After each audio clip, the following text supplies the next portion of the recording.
But I do think it's remarkable that our president claimed to stand by the heroes of one of America's greatest cities because he spent the rest of the weekend trashing another great American city. And I'll tell you all about it in our ongoing segment, Is Donald Trump Racist? Episode 3, million.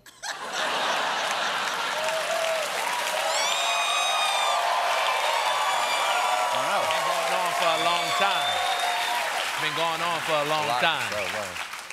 Previously on Is Donald Trump Racist? Yes. But some people still aren't convinced. Not even after his Twitter attack this weekend on chairman of the House Oversight Committee and man watching his white coworkers explain Get Out to him, Elijah Cummings. Cummings recently criticized the conditions at the Mexico border, so Trump took offense, tweeting, Rep. Elijah Cummings has been a brutal bully, shouting and screaming at the great men and women of Border Patrol about conditions at the southern border, when actually his Baltimore district is far worse and more dangerous. His district is considered the worst in the USA, ... As proven last week during a congressional tour, the border is clean and efficient, well-run, just very crowded. Cummings district is a disgusting rat and rodent-infested mess. If he spent more time in Baltimore, maybe he could help clean up this very dangerous and filthy place. Now, Trump is the president of the United States. Fun fact. Do you know where Baltimore is located? The United States. God bless America, except Baltimore. They got rats there, no MAGA hats there. I avoid it because they are poor. Now,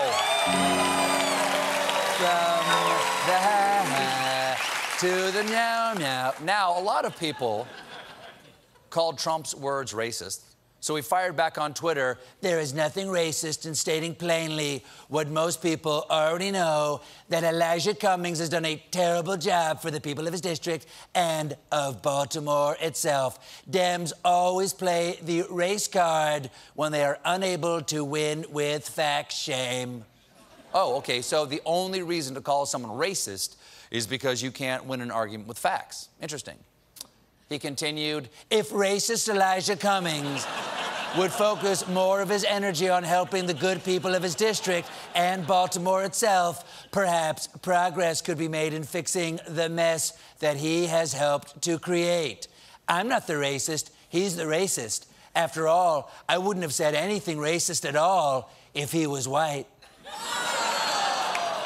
Now, the Reverend Al Sharpton announced that he was going to do an event in Baltimore today to protest Trump's racist tweet. So Trump fired out another one. I've known Al for 25 years. Went to fights with him and Don King. Always got along well. He loved Trump. He would ask me for favors often. Oh, that's nice. They're friends. Al is a con man, a troublemaker, always looking for a score, just doing his thing, must have intimidated Comcast, NBC, hates whites and cops. Here's how out of touch the president is.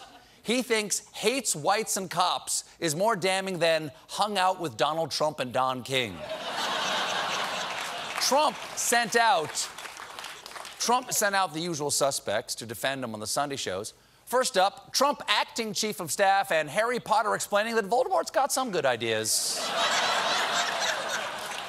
Mick Mulvaney.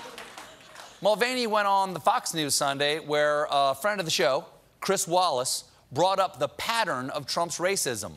You say it has zero to do with race. There is a clear pattern here, Mick. The president tweeted about John Lewis, a black congressman, that he should, and this is before his inauguration, he should spend time in his crime-infested district. Then, 2 weeks ago, he goes after these 4 members of the squad, all women of color, and says they should go back to the crime-infested countries from which they come. Then he talks about Elijah Cummings, and he says his district is rat and rodent infested.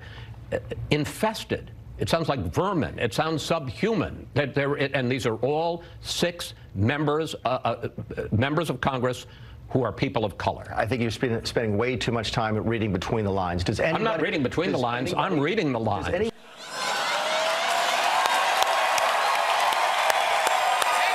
done. Hey! Nicely done. That's the line. Nicely done. Bravo. Bravo. Chris Wallace just stepped up to Mick Mulvaney and said, "Hey, Mick, read between these lines." One imagines. One imagines. Mulvaney continued.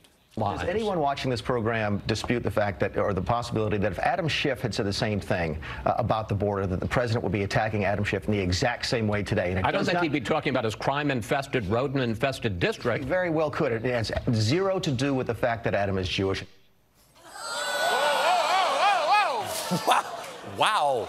Pro tip, if you're trying to distance yourself from accusations of being a white supremacist, maybe don't use the excuse, Donald Trump's not racist. He'd say the same thing about Jews. Now, another Trump defender on the Sunday shows was Florida Senator Rick Scott.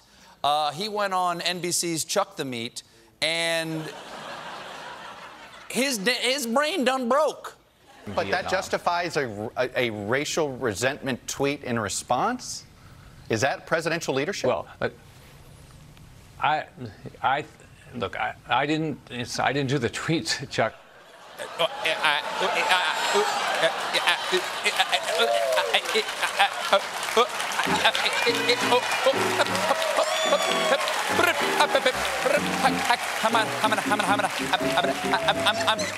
I'm just going to keep making sounds until we cut to commercial. Before that interview started, by the fun fact, Rick Scott had a full head of hair.